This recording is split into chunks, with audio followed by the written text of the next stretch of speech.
उलमा ने आजमाइशों का जो अल्लाह रब्बुल आलमीन की तरफ से एक आजमाइशों का इब्तिलाओं का सिलसिला होता है,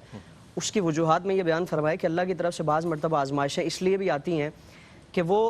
बंदे की काबिलियत और सलाहियत को लोगों पर उजागर किया जाए, ताकि किसी के दिलो दिमाग में तरजीह बिला मुरज्जे या बिला काबिलियत और सलाहियत तनसीब का ख्याल ना आए कि इसको बगैर काबिलियत और सलाहियत के अल्लाह रब्बुल आलमीन ने इस मनसब पर मेरिट भी जाहिर करना होता है बंदों पर। बेशक। और फिर हज़रत इब्राहीम अलैहिस्सलाम का तो मेरिट ये है कि इमामुल अंबिया सल्लल्लाहु ताला अलैहि वसल्लम के बाद पूरी कायनात में सबसे अफजल व आला हैं, तो उनकी फजीलत और उनकी बरतरी पूरी कायनात पर वाज़ेह करनी है। चुनाचे आपकी फजीलत जिस तरह पूरी कायनात पर मुसल्लम है और हर आम व खास से वाकिफ़ है, इसी तरह आपके मसाइब व आलाम का एक लामुतनाही सिलसिला है। और इसी को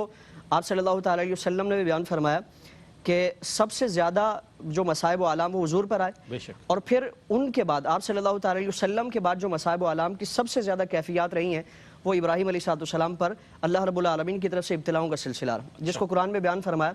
कि वइज़ इब्तला इब्राहीम रब्बुहु बिकलिमातिन फ़अतम्महुन, कि अल्लाह रब्बुल आलमीन ने हज़रत इब्राहीम अलैहिस्सलाम को कलिमात के ज़रिए, कुछ आजमाइशों के ज़रिए उनका इम्तिहान लिया तो उन्होंने उसको मुकम्मल फरमा दिया। यानी उन तमाम आजमाइशों में आपने कामयाबी हासिल कर ली। आपके बचपन से देखें कि वालिद गिरामी का इंतकाल हो जाता है, हज़रत तारुख इब्न नाखूर, आप विसाल फरमा जाते हैं, तो आपकी परवरिश आपके चचा जो बुत तराश था उसने की, और आज़र आपको इसी रास्ते पर लाना चाहता था। अब आपने जो सवालात फरमाए कुरान करीम में चाँद सूरज के बारे में, दीगर अशिया के बारे में, तो तफसील के साथ कुरान में बयान फरमाए गए, यानी उसके दावे को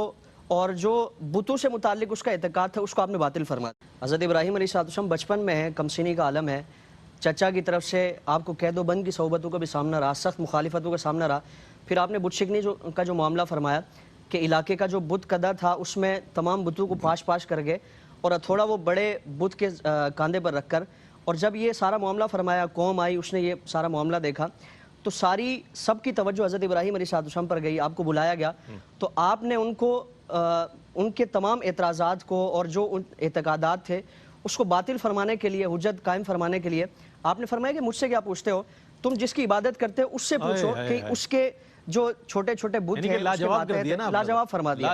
अब यहाँ से चाहिए तो ये था कि वो कबूल हक कर लेते, अपने बुतलान को जाहिर होने के बावजूद उन्होंने तस्लीम नहीं किया, बल्कि हज़रत इब्राहीम अलैहिस्सलाम पर सख्तियों का एक सिलसिला शुरू हुआ। फिर यहाँ से हज़रत इब्राहीम अलैहिस्सलाम की सख्तियाँ, मसाइब व आलाम, आप उसको सामना करते रहे। फिर बादशाह के सामने जब हज़रत इब्राहीम अलैहिस्सलाम हज़रत सारा के साथ मिस्र के रास्ते पर हैं, तो हज़रत सारा अलैहिस्सलाम की वजह से आपको एक आजमाइश का सामना रहा, और उस आजमाइश में हज़रत सारा को और आपको अल्लाह रब्बुल आलमीन ने कामयाबी अता फरमाई। फिर बादशाह की तरफ से, बादशाह के जो बुरे अज़ाइम थे, और बड़ा तफसीली एक वाक़या है, फिर बादशाह की तरफ से हज़रत हाजरा हज़रत सारा को तोहफ़तन पेश की गई, और हज़रत हाजरा अलैहिस्सलाम के साथ आपने फिर सफ़र फरमाया। अल्लाह रब्बुल आलमीन ने आपको फिर हज़रत हाजरा से औलाद अता फरमाई। अब ये एक आजमाइशों का सिलसिला आप पर अल्लाह रब्बुल आलमीन ने इसको हज़रत इस्माइल, और फिर इससे पहले देखें आपको नारे नमरूद में डाला गया, और कैफियत ये है कि मीलों तक उस आग के करीब कोई जा नहीं सकता। कैफियत यह है कि अगर कोई भी ज़ीरो उसके करीब जाएगा तो वो जलकर भुन जाता है, और ये इतनी शिद्दत की कैफियत है। लेकिन इसके बावजूद हज़रत जिब्रील अमीन जब आपके पास आते हैं, अर्ज़ करते हैं कि आपको मुझसे कोई काम है, कोई खिदमत है, कोई हुक्म है तो मुझे आगाह फरमाएं। आपने फरमाया कि मुझे कोई तुमसे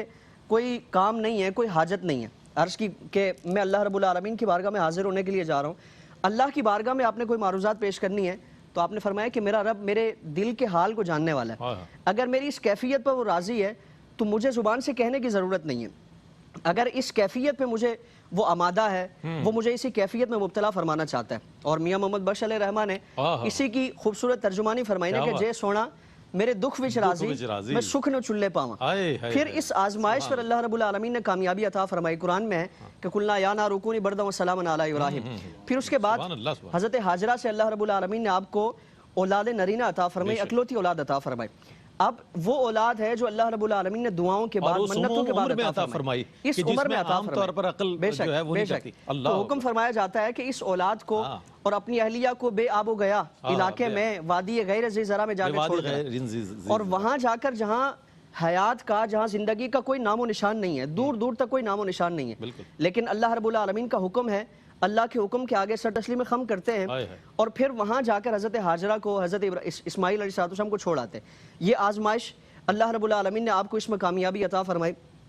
پھر اس کے بعد جب حضرت اسماعیل علیہ السلام جوانی کی کیفیت میں ہیں اور ایسی عمر میں ہے کہ جب والدین کا ایک امیدوں کا سہارا اولاد بن جاتی ہے اور والدین ان کے بارے میں سہانے سپنے دیکھتے ہیں اور بہترین ان کے بارے میں خواب دیکھتے ہیں، اللہ رب العالمین اس موقع پر اس عمر میں ایک اور آزمائش نازل فرماتا ہے۔ حکم فرمایا جاتا ہے کہ اپنی سب سے پیاری چیز یعنی صاحبزادے کی اللہ رب العالمین کی بارگاہ میں قربانی پیش کی جائے۔ اب یہ آزمائشوں کا ایک سلسلہ جو بچپن سے شروع سے لے کر جاری و ساری ہے، اللہ رب العالمین کے حکم کے آگے کسی کیلو کال کا ہمیں کوئی ایسا شائبہ نظر نہیں آتا اور کوئی ایسا معاملہ نظر نہیں آتا کہ اللہ کی بارگاہ میں عرض کیا ہو کہ باری تعالیٰ اکلوتی اولاد ہے، چنانچہ اللہ رب العالمین کی بارگاہ میں قربانی کے لیے پیش کر دیتے ہیں۔ اور پھر جب یہ ساری آزمائشیں، ان ساری آزمائشوں میں آپ نے کامیابی حاصل کی تو پھر اللہ رب العالمین نے آپ کو یہ مجدہ عطا فرمایا کہ انی جاعلک للناس اماما، کہ میں پورے انسانوں کے لیے، پوری کائنات کے لیے آپ کو امام اور پیشوا بناتا۔ اور پیشوا کیا ہے کہ آج جتنے بھی سماوی مذاہب ہیں اللہ رب العالمین کو جس حیثیت سے ماننے والے اور جس مذہب کے پاس انبیاء اکرام علیہ السلام کی کسی نہ کسی صورت میں تعلیمات ہیں، وہ اپنا انتساب حضرت ابراہیم علیہ السلام سے کرتے ہیں اور حضرت ابراہیم علیہ السلام کی اولاد سے وہ منسوب ہے۔ تو اللہ رب العالمین نے نہ صرف آپ پر آزمائشیں نازل فرمائی بلکہ آزمائشوں کے سلسلے میں آپ نے جو کامیابی حاصل کی، اللہ رب العالمین نے بے پناہ اس پر اعزازات سے آپ کو نوازا۔ بے شک، سبحان اللہ۔